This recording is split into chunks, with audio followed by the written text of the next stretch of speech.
ಕೋರ್ಟಿಂದ direct ಆಗಿ ಬರ್ತಾ ಇದ್ದೀನಿ. ಕೇಸ್ನ ವಾಪಸ್ ತಗೊಳ್ಳೋ ಹಾಗಿಲ್ಲ ಅಂತ ಆರ್ಡರ್ ಮಾಡಿಬಿಟ್ರೆ ಸರ್ ಜಡ್ಜ್.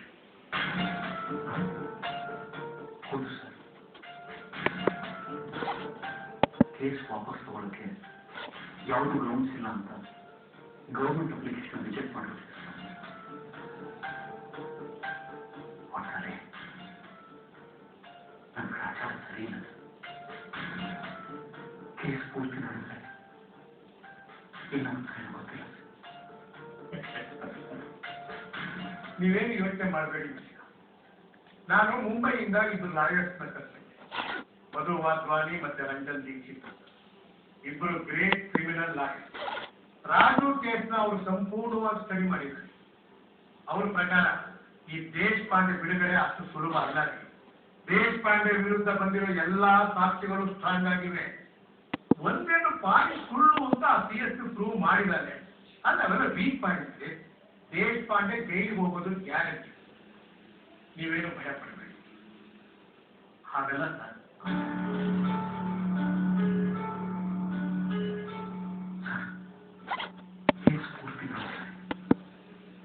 ನಾನು ವಿಟ್ನೆಸ್ ಪಕ್ಷಕ್ಕೆ ಆ CSP ನನ್ನ ಟ್ರ್ಯಾಕ್ ಮಾಡ್ಬರ್ತೇನೆ ಅಂತ ಭಯ.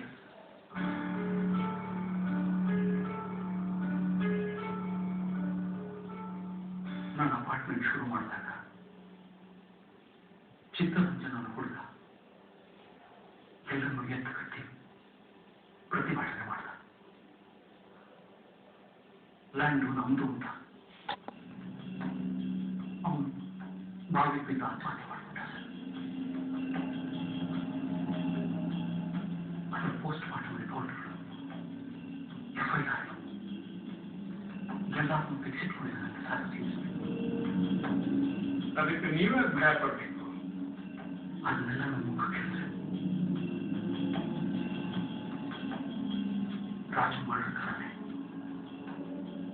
ಚಿಕ್ಕರಂಜನ್ ಮಾಡಿದ್ರು ನಾನೇ ಮಾಡಿಸಿದ್ದೀನಿ ಅಂತ ಕೇಸ್ ಬಿಲ್ಡರ್ ಮಾಡಿಬಿಟ್ರೆ ಆ CSP.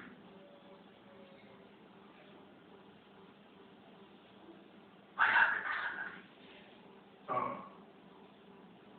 ಅದರಲ್ಲಿ ನಿಮ್ಮ ಕೈವರದ್ದು ಇತ್ತ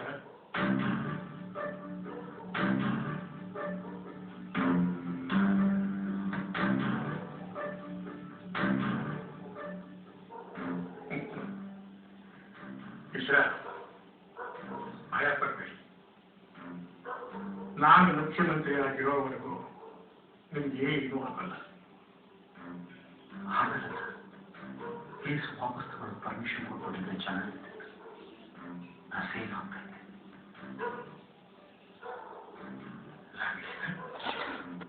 ಇವತ್ತು ಕೇಸನ್ನ ವಾಪಸ್ ತಗೊಳ್ಳೋದಕ್ಕೆ ಪರ್ಮಿಷನ್ ಕೊಟ್ಬಿಟ್ಟಿದ್ದೆ ಏನಾಗ್ತಿತ್ತು ಯೋಚನೆ ಮಾಡಿ.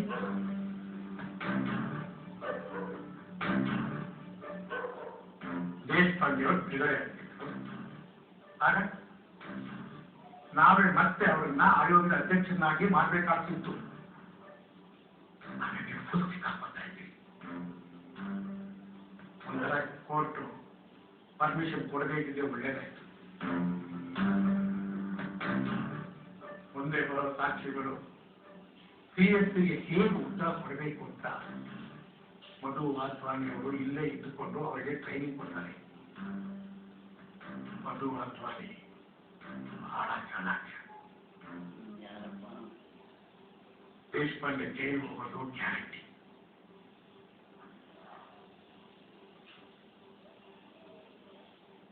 ಮಧು ವಾಧ್ವಾನಿ ಪ್ರಿನ್ಸ್ ಹೇಳ್ತಾರೆ, ನೀವೇ ಖುದ್ದಾಗಿ ಹೋಗಿ 10 ಲಕ್ಷ ರೂಪಾಯಿನ ಅಡ್ವಾನ್ಸ್ ಫೀಸ್ ಅಂತ ಕೊಟ್ಟು ಬನ್ನಿ. ಭಯ ಪಡಬೇಡಿ. Thank you sir.